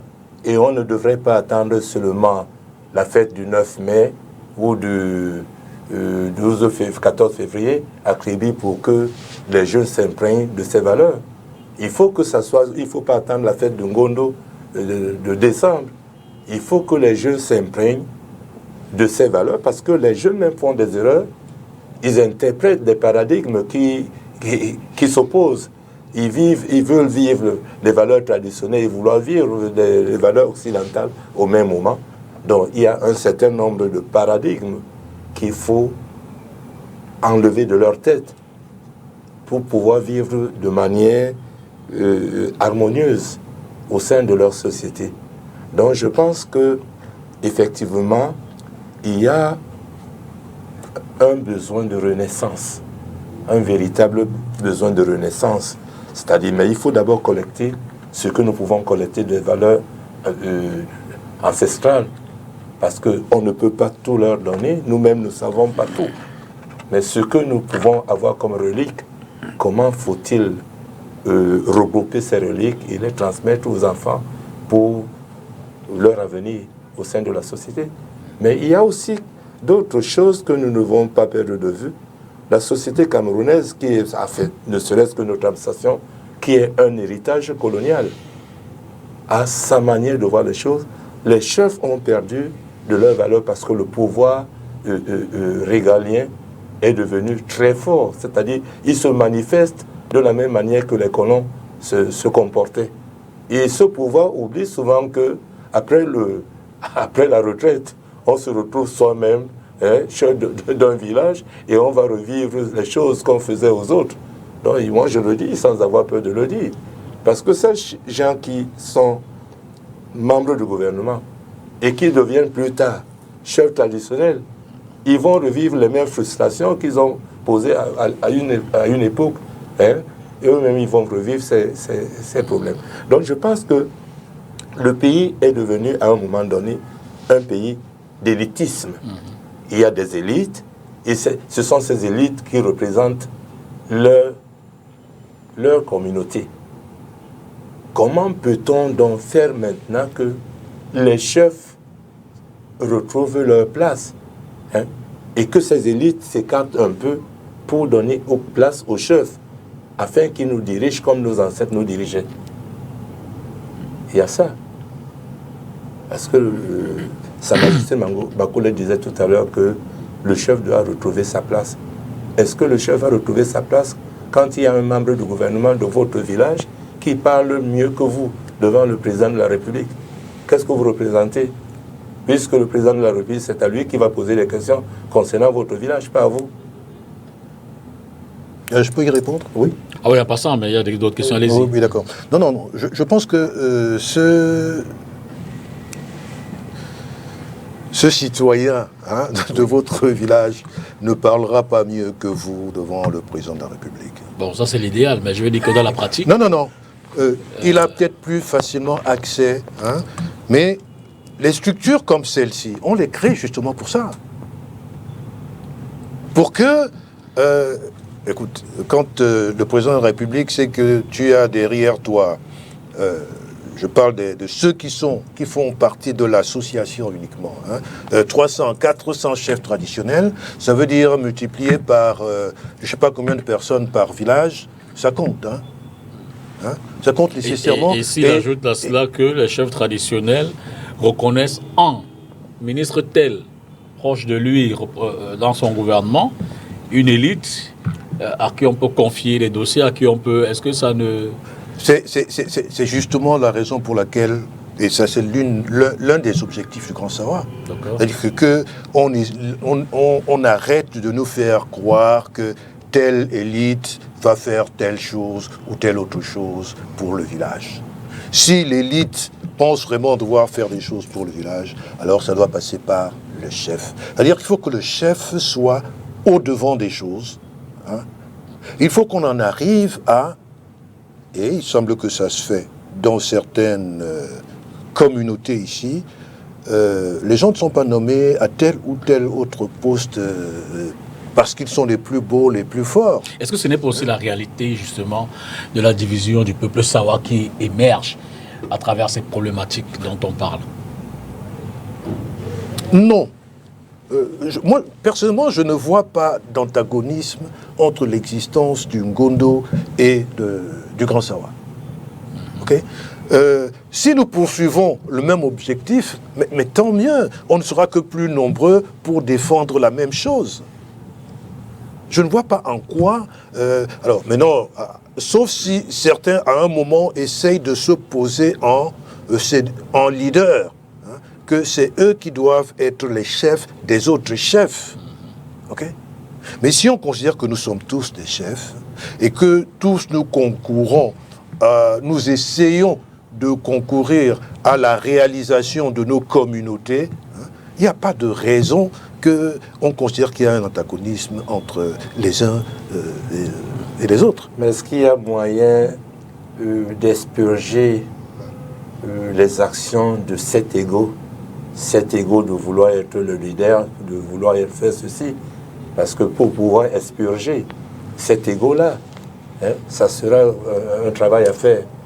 À partir du moment où il y a ceux qui pensent qu'ils ont un vécu assez long par rapport à quelque chose qui vient de naître, est-ce que ça ne va pas créer ce genre de sentiment de supériorité par rapport... Ça doit créer, je ne sais pas si ça doit créer un sentiment de supériorité. L'ancienneté historique, la légitimité politique ne justifie pas ou n'explique pas que vous décidiez, vous, je parle de vous, c'est-à-dire une personne par rapport à une autre, vous décidiez que c'est vous qui avez voix au chapitre plus qu'elle. C'est ça que je ne comprends pas. Je ne peux pas comprendre ça. Moi, je pense que le débat est ailleurs. Le débat est ailleurs. Il s'agit d'une synergie d'action. Voilà. Il s'agit d'une synergie d'action, c'est-à-dire que nous avons des objectifs communs, nous nous asseyons à la même table et nous parlons de ces objectifs communs en tant que Grand Sawa. Parce que je ne voudrais pas rentrer dans les considérations, voilà, le Ngondo, moi personnellement, je n'ai pas eu accès au statut du Ngondo. Je ne sais pas exactement quelles sont les limites du Ngondo par rapport à l'action peut-être véhiculée par le Grand Sawa. Mais comme je disais, il ne s'agit pas de voir si le Grand Sawa est né pour venir faire ombrage au Ngondo, mais de voir comment ces associations peuvent travailler en synergie pour le bien commun de notre communauté Sawa. Donc je pense que le débat doit plutôt être dévié dans ce sens-là et non dans l'autre. Parce qu'on ne va pas vraiment venir défendre les statuts du Ngondo, les statuts du Grand Sawa. Non, ce n'est pas de ça qu'il s'agit. Aujourd'hui, le Grand Sawa intègre un certain nombre de paramètres que le Ngondo n'a pas. Il faudrait que le Ngondo le reconnaisse. Et c'est une force pour le peuple Sawa. Donc il faut s'en servir. C'est le moment de se dire, ok, il y a eu une esquisse, une ébauche, il y a quelque chose qui est en train de naître. Pourquoi ne pas mettre toutes nos actions ensemble, entrer dans cette synergie pour pouvoir créer une véritable force qui, lorsqu'elle sera ouverte, pourra défoncer ou déplacer des montagnes. Moi, je pense que c'est vers ce sens-là qu'on devrait amener le débat. Voilà. Cela dit, je profite de votre présence pour mieux appréhender le rôle des femmes dans la chefferie traditionnelle. Vous êtes peut-être au sommet, mais je veux dire que, d'ailleurs vous n'êtes pas nombreuses en tant que chef supérieur, mais je veux dire que dans cette organisation chefale, dans vos communautés, la place de la femme, c'est pas une colle. Non. Pas du tout, je ne prendrai pas cela comme une colle. Bon, c'est vrai que cela fait un moment que c'est une question qui ne m'est pas revenue. Je ne vais pas dire que j'ai fait mes classes. Je vais pas dire que j'ai... Mais quand même, voilà, parce que c'est vrai qu'au début, la pilule a été un peu difficile à avaler pour beaucoup, pour la grande majorité même, de voir une femme et de surcroît une jeune femme, voilà, accéder à cette responsabilité-là. Mais la question a été abordée justement dans un sens assez différent. C'est-à-dire que la femme aujourd'hui a, en plus de son rôle de mère, qui est non négligeable. Vous savez, dans l'organisation familiale, le père et la mère, dans la famille nucléaire, lorsque les enfants veulent faire passer un message au père, il passe par la mère. Absolument. Voilà. La mère est comme une éponge parce que c'est elle qui aspire un peu tout ce qui se passe au sein de la famille. Et c'est aujourd'hui le rôle en tant que chef traditionnel que j'ai, moi particulièrement pour parler de mon expérience, qui est assez accentuée parce qu'étant considérée comme la mère du peuple, Voilà. J'ai justement ce privilège-là et cette grâce-là de pouvoir avoir les cris, les pleurs de tous les enfants en même temps, et voilà, d'une manière assez différente, c'est-à-dire l'approche est différente. Si avant, on avait peur de se placer devant une chefferie parce qu'il fallait passer par le garde, par le notable pour accéder au chef, aujourd'hui on se dit avec la mère, même si elle passe en route, on appelle la mère et on sait que le cœur de maman va faire en sorte qu'on s'arrête, même si on est dans un protocole assez restreint. Donc il y a déjà cet avantage-là en tant que femme, mais aujourd'hui, voilà, peut-être par rapport aussi à ma fonction de magistrat, j'ai aussi cette capacité d'écoute, cette capacité de pouvoir aller un peu plus loin dans la résolution de certains litiges. Et je pense que ce combo fait en sorte que dans le milieu traditionnel, pour ne pas revenir maintenant dans le côté mystique, traditionnel, on va dire, où la femme aussi a un rôle prépondérant, parce que dans beaucoup de sociétés africaines, ce sont les femmes qui donnaient le pouvoir aux hommes. Donc, c'est cette association de tous ces éléments qui donne une certaine place aujourd'hui à la femme en général dans la société traditionnelle. Et cela est un atout, à mon avis. Je ne sais pas, vous discuterez avec mes pères, mes pères majestés, ils vous diront si cela est une tare ou alors un handicap pour eux d'avoir une femme dans les rangs. C'est vrai que pour l'instant, je suis la seule au sein du Grand Sawaland. Et j'espère que, voilà, certaines sœurs, parce que c'est vrai, nous ne sommes pas très nombreuses en tant que chefs supérieurs. Encore trop conservateurs ailleurs. Voilà, mais ça commence à s'ouvrir. Ça commence à s'ouvrir. Il y a un réseau de femmes chefs traditionnelles qui est déjà existant depuis pratiquement 7 ans. Elles sont assez nombreuses. Elles ne sont pas très nombreuses en tant que chefs supérieurs, mais elles sont là, peut-être beaucoup plus dans le sud du Cameroun. J'ai appris dernièrement par les médias qu'au nord aussi, il y a une femme qui avait été désignée pour être chef de 3e degré là-bas. Et vous voyez qu'un peu partout, c'est en train de s'ouvrir. À l'époque, quand j'arrivais à l'ouest dans les cérémonies traditionnelles, j'étais regardée de haut. Et aujourd'hui, ce n'est plus ça, parce qu'on a compris que le pouvoir traditionnel, ce n'est pas le genre. Ce n'est pas le genre, mais la capacité de pouvoir tenir son bâton et amener son peuple là où est-ce qu'il doit aller. Voilà. Majesté, ma collègue, quels sont donc les points de convergence qui devraient rendre ce grand Sawa plus fort?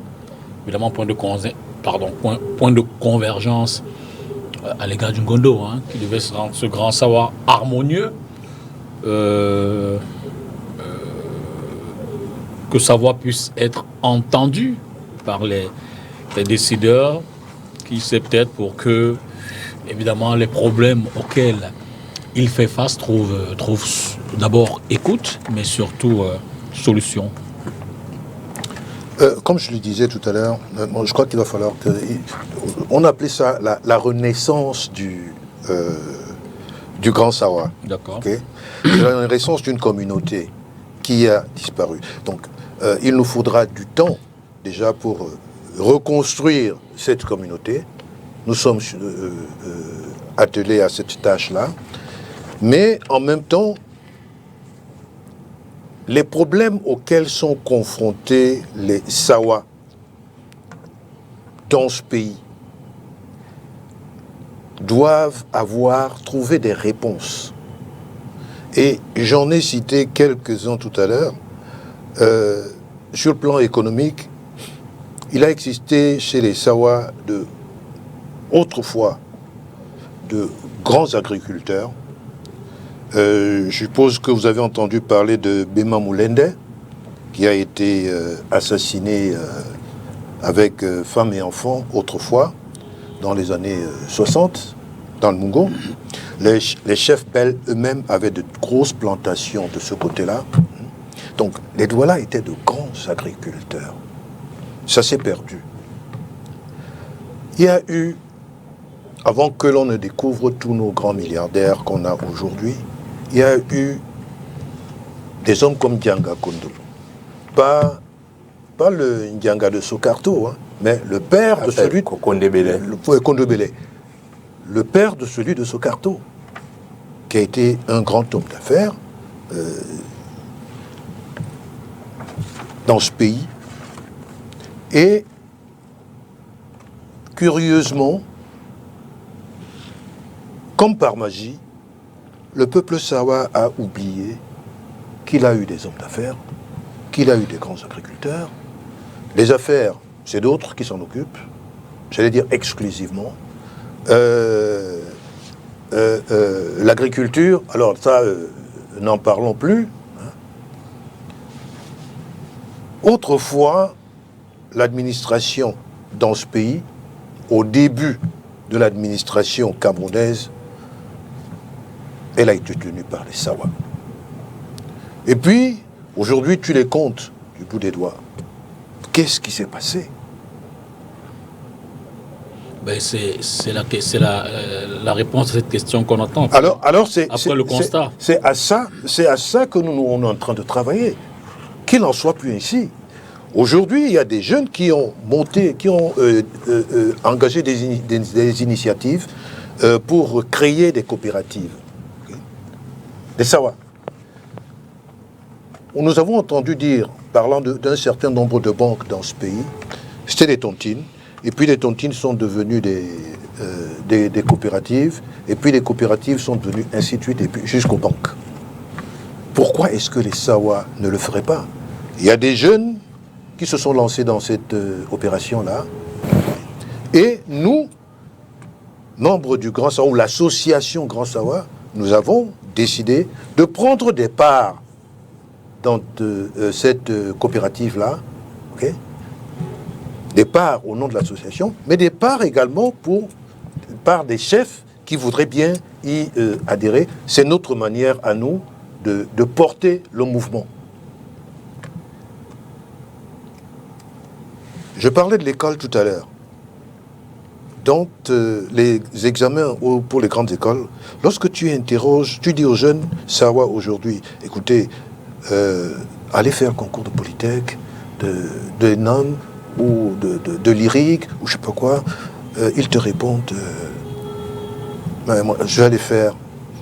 Qui est-ce qui va parler pour moi? Il n'y a personne pour parler pour moi.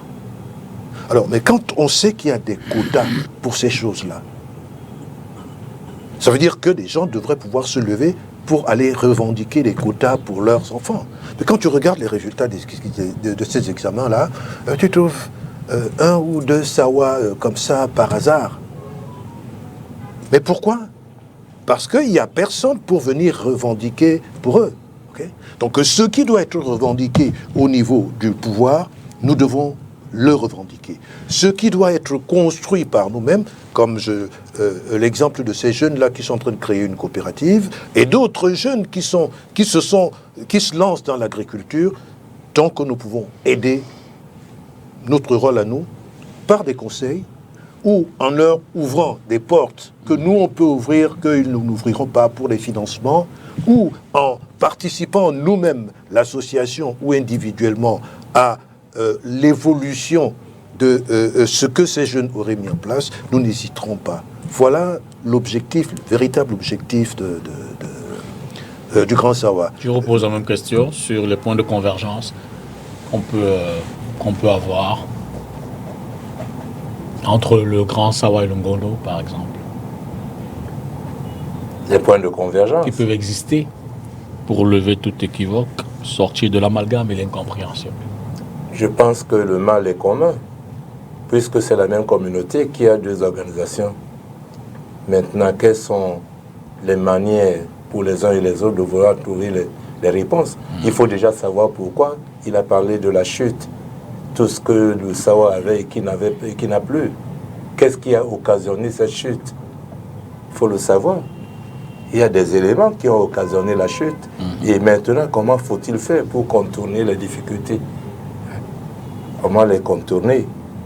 Avant, les Sawa qui avaient des bourses, qui allaient en France, qui avaient les concours, tous ces gens qui étaient sous-préfets, préfets, tout ça, qu'est-ce qui les avait aidés pour avoir les concours? Pourquoi ils n'en ont plus aujourd'hui? C'est parce qu'on a changé la façon de faire les choses. Hein? Évidemment, nous avons ces jeunes qui disent que qui va m'aider parce que la plupart des gens qui sont sur le babillard ont été aidés. Vous allez voir un résultat le vendredi soir et le lundi, ce n'est plus le même résultat sur le babillard. C'est une vérité. Il ne faut pas avoir peur de le dire. Donc, si vous pouvez donc aider les enfants pour qu'on fasse la mafia, je pense qu'il faut d'abord que cette mafia finisse, que les plus méritants, même s'il y a une question d'équilibre régional, mais qu'il y ait d'abord un souci de compétence. Moi, je ne peux pas aller aider mes enfants quand ils sont des nullards. Aller chercher des relations avec n'importe qui, parce que je connais tel ministre, je dois aller lui demander que mon fils ait le bon résultat. Alors que je sais moi-même que mon fils est un cancre. Ce n'est pas dans l'esprit, parce qu'il faut d'abord le reconnaître chez les Sawa. Les Sawa n'ont pas l'esprit de tricherie, même si certains pratiquent cette tricherie aujourd'hui. Le Sawa n'a pas l'esprit de tricherie. Quand vous venez, vous m'appelez à 3 heures du matin, je vous demande déjà si c'est l'heure où on doit réveiller un frère. Mais il y a d'autres qui ont ce mécanisme que si mon frère m'appelle à 3 heures du matin, c'est qu'il y a péril en la demeure. Et très souvent, c'est pour aller faire de la tricherie. Nous n'avons pas ça dans notre vocation. Et c'est ça qui a entraîné quelque part notre décadence. Bon, maintenant, nous sommes un peu plus de paresseux parce qu'il y a des gens qui sont là à boire de la bière, attendre que celui qui travaille revienne le soir et qui lui achète la bière. On n'est même pas au courant des concours administratifs qui sont à la portée de tout le monde. Donc ça, c'est vrai. Donc maintenant, il faut que vous, les chefs déjà, vous organisiez au niveau même des cellules familiales pour que les choses soient, les enfants soient au courant de ce qui existe avant de pouvoir aller voir qui que ce soit. Je peux rebondir, Bien sûr. Majesté, oui. Justement, j'allais en venir. J'allais dire que la vocation du Grand Sawa n'est pas de favoriser justement cet élitisme dans lequel nous allons prendre des listes de noms et allons donner acquis de droit pour que les enfants soient poussés ou propulsés au devant de la scène. Non, il ne s'agit pas de cela. Il s'agit plutôt de les rendre plus compétitifs sur le marché, que ce soit de l'emploi ou alors sur le marché académique. Parce qu'aujourd'hui, nos enfants, les jeunes ont tendance à justement attendre que tout soit fait par les chefs. Moi, j'ai ce petit problème-là avec, pas ma communauté, mais les communautés en général dans laquelle justement, au Cameroun, on veut nous faire croire qu'on ne peut plus avoir un concours si on n'a pas les compétences ou alors si... on n'a pas un voilà. On n'a pas quelqu'un qui va intervenir à notre place. Moi, j'ai souvent coutume de dire aux miens que voilà, allez créer des GIC, apportez-moi des idées, et c'est avec cela que je pourrais donc aller intervenir pour venir favoriser, par exemple, qu'une de vos structures soit élevée ou que vous ayez un financement. Par exemple, au sein de ma communauté et de beaucoup de communautés dans le Sawaland, nous avons chaque année des remises des prix aux plus méritants. C'est-à-dire on va prendre des enfants qui ont 14 de moyenne en montant. C'est pour dire qu'il faut favoriser justement dans cette jeunesse-là la volonté d'être compétitif sur le marché, d'être parmi les leaders, d'être les premiers. Ce n'est pas parce que vous avez des chefs qui peuvent aller parler acquis de droit que vous allez vous reposer sur vos lauriers et dire « Ok, on a l'association du Grand Sawaland, on a l'association du Ngondo, ok, on ira là-bas, on va donner notre liste, on va voir le président du Ngondo ou le président du Grand Sawa, on va lui donner la liste et tout. » Non, il s'agit justement de pointer d'abord du doigt les véritables problèmes, de refaire, dans le cadre de la Renaissance, l'éducation de cette jeunesse-là, et même des parents qui sont déjà aussi promptes à aller s'endetter, prendre des dizaines de millions pour acheter des concours et autres, leur dire que non, il faudrait plutôt favoriser, parce que nous, je ne sais pas, bon, les époques sont peut-être différentes, nous on a été fouettés pour étudier, pour réciter nos leçons et tout, pour être parmi les 5 premiers de la classe. Aujourd'hui, ça n'existe plus. On veut juste que tu aies ton examen pour aller donner ton dossier pour avoir le concours. Ce n'est pas de ça qu'il s'agit. Il faudrait que le fils Sawa retrouve ses lettres de noblesse.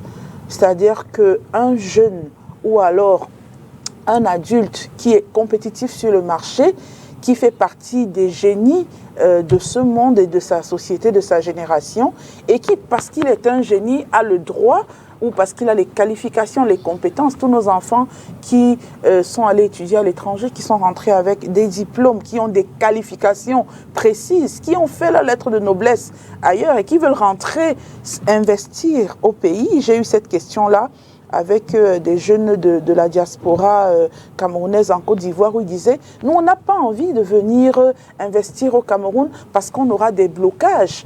Nous, on a fait des études, on a créé des entreprises en Côte d'Ivoire, mais on ne peut pas venir au Cameroun parce qu'on sait qu'au Cameroun, on n'aura personne pour suivre notre dossier. » Et c'est là où le Grand Sawa ou alors des associations du genre peuvent intervenir. Non, nous avons des enfants qui ont des qualifications, qui ont des diplômes, qui ont le CV qu'il faut et il faudrait qu'ils soient à tel endroit pour pouvoir apporter un plus au pays. C'est de cela qu'il s'agit. Voilà. Il va sans dire que les questions que vous soulevez pour les vôtres sont les mêmes que les autres communautés soulèvent pour les leurs. Alors, Majesté, le grand savoir face aux autres. Ben, le grand savoir face aux autres, le grand savoir, c'est une composante de la nation camerounaise. Et donc, face aux autres, le grand savoir est comme les autres communautés. Enfin, doit être, parce que quand je dis c'est pas vrai, puisque cette communauté, elle n'existe plus, comme on dit. Okay? Il faut qu'elle survive, qu'elle revive et qu'elle se retrouve en face des autres et à côté des autres, comme toutes les autres communautés camerounaises. D'accord. Vous comprenez ? Et excusez-moi, mais je remercie Majesté pour sa réaction, parce que le propos de mon frère en face laissait penser que je suis pour les négociations de couloir, hein, en faveur des cancres. Non, c'est pas de ça qu'il s'agit. Je n'y ai pas. Quand je dis... Non, parce que à partir du moment où tu dis que si quelqu'un est idiot ou qui ne travaille pas, hein, on ne va pas aller... Toi, tu te lèveras jamais pour cela. Oui, nous non plus, le grand sort non plus. Hein, on veut avoir affaire à des gens, parce qu'on sait quand même sélectionner, ok ? Mais en même temps, à partir du moment où, dans un pays, on parle de quotas, pour les examens, par exemple. Okay? Ça veut dire quoi? Ça veut dire qu'entre les Polytech, il y a un quota pour chaque région. L'équilibre régional. Il y a un quota pour chaque région. OK? Mais ce n'est pas les cancres de chaque région qu'on va prendre. C'est les meilleurs de chaque région. Malheureusement, nos jeunes, comme elle le disait, sont convaincus de ce que si tu n'as personne pour parler en ton nom, tu n'y arriveras pas. Donc même ceux qui sont brillants ne vont plus faire se présenter ces concours-là. Conséquence, nos quotas sont donnés à d'autres. Voilà ce que je veux dire. Donc il faut que nous revendiquions nos quotas et dans tous les domaines. Majesté, avec votre permission, oui. Est-ce que les quotas sont actuellement respectés? Parce que nous avons des enfants, même si nous avons plus de cancres, nous avons des enfants qui présentent ces concours et qui ne les ont pas. Est-ce que les quotas sont respectés? C'est justement ce que je suis en train de dire, parce que les quotas ne sont pas respectés, qu'on arrive à cette conclusion. Nos quotas n'ont pas été donnés à d'autres parce que nous avons été abonnés absents. Ces quotas ne sont pas respectés. Peut-être abonnés absents dans le sens du suivi. Voilà. Peut-être dans le sens du suivi, pas dans le sens de l'absentéisme. Oui. D'accord. Alors on va certainement terminer cette cette émission avec l'émission, en fait, je veux dire, la question qui tourne donc autour du thème que je vais rappeler, pouvoir traditionnel et État moderne, Grand Sawa face au piège tribal. C'est le thème de l'émission de ce soir. Alors, chers invités, à vous trois, comment éviter ce piège? Comment ne pas rentrer dans ce piège? Comment tenir la route pour que les problématiques que vous portez pour les leurs ne laissent pas l'impression à la cohésion, à l'ensemble national, qu'en réalité, c'est davantage une forme d'appropriation, pour ne pas me redire, communautaire que vous mettez en avant. Ce sera la question de sortie pour chacun. Jacques Madibayou. Je ne l'ai pas bien saisi. Je ne sais pas si vous pouvez reprendre. Nous sommes dans un environnement où, d'abord, je l'ai dit tout à l'heure, évoquer de la communauté laisse transparaître des sensibilités sur les questions. À cause du tribalisme, de la tribalité, du débat sociopolitique ambiant, où tout est traduit un peu comme une forme de tribalisme chaque fois qu'on veut parler des siens. À travers donc la communauté du Grand Sawa, quel est le mécanisme, le moyen de porter vos problématiques sans forcément donner l'impression que vous rentrez dans les questions tribales, vous battre contre les autres pour obtenir le vôtre? À partir du moment où, dans la création du Grand Sawa, on cherche déjà à éradiquer le problème des cendres du tribalisme, parce que le tribalisme, il a déjà existé, il est là. Maintenant, il faut le tuer. Il faut le tuer pour passer du tribalisme à la tribalité. Parce que c'est la tribalité qui est positive et le tribalisme négatif dans sa pratique. Parce que le tribalisme, le mot même, n'a rien de négatif. Mais dans sa matérialisation, la tribalité devient tribalisme à partir du moment où la politique qui s'en ingère commence à aller dans un sens qui n'est pas un sens honnête. Donc je pense que ceux qui sont là, ceux qui ont le destin de nos communautés, c'est à eux de savoir quand est-ce que la porte doit être ouverte ou être fermée. D'accord. Majesté Maovi. Aujourd'hui, il existe une certaine collégialité et fraternité au sein de toutes les communautés qui vivent au Cameroun. C'est-à-dire que nous nous retrouvons avec les chefs traditionnels d'horizons divers dans plusieurs centres d'intérêt dans lesquels nous échangeons, dans lesquels nous discutons et dans lesquels nous copions ce qui est bien chez l'autre pour implémenter chez nous-mêmes. Et je n'ai pas ce ressenti-là en ce qui concerne aujourd'hui le Grand Sawa et les autres. Je n'ai pas ce ressenti de tribalité, au contraire. Je pense qu'il est bon pour un bon dialogue national que chaque communauté soit organisée et parle d'une voix. Ça, c'est déjà ça, sinon il existerait une certaine cacophonie au sein de ce dialogue-là. Et aujourd'hui, le pouvoir traditionnel est de plus en plus dynamique, vit avec son temps. Nous nous retrouvons parfois même avec les chefs d'Afrique, les rois d'Afrique et tout. Nous parlons dans des congrès, dans des organisations. Vraiment, le pouvoir traditionnel aujourd'hui est tel que il vit avec son temps, avec la modernité, avec l'utilisation même des réseaux sociaux qui peut parfois être très controversé. Mais tout ça dans un but, c'est l'amélioration de la vie de nos populations et de notre pays. Donc je pense que si le Grand Sawa, l'Inde en général, garde le cap et continue de travailler main dans la main comme il le fait déjà, parce qu'au sein de l'association, nous avons plusieurs chefs qui sont en relation avec les autres communautés. Et comme je disais tantôt, il y a un certain partage que nous faisons. Si on continue dans ce sens-là, je pense que le volet tribalisme et autres n'aura pas sa place. Déjà, il n'a pas sa place, à mon humble avis, et il n'aura pas sa place pour l'avenir. Moi, j'étais Jean-Jacques Macaulay. Oui, M. Lipita, moi, sincèrement, la question du tribalisme, elle revient régulièrement maintenant dans les échanges dans ce pays. Mais j'ai comme l'impression que certains l'utilisent dans le but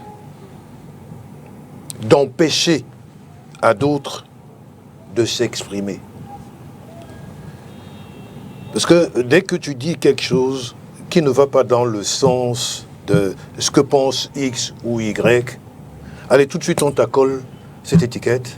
Ah, c'est un tribaliste.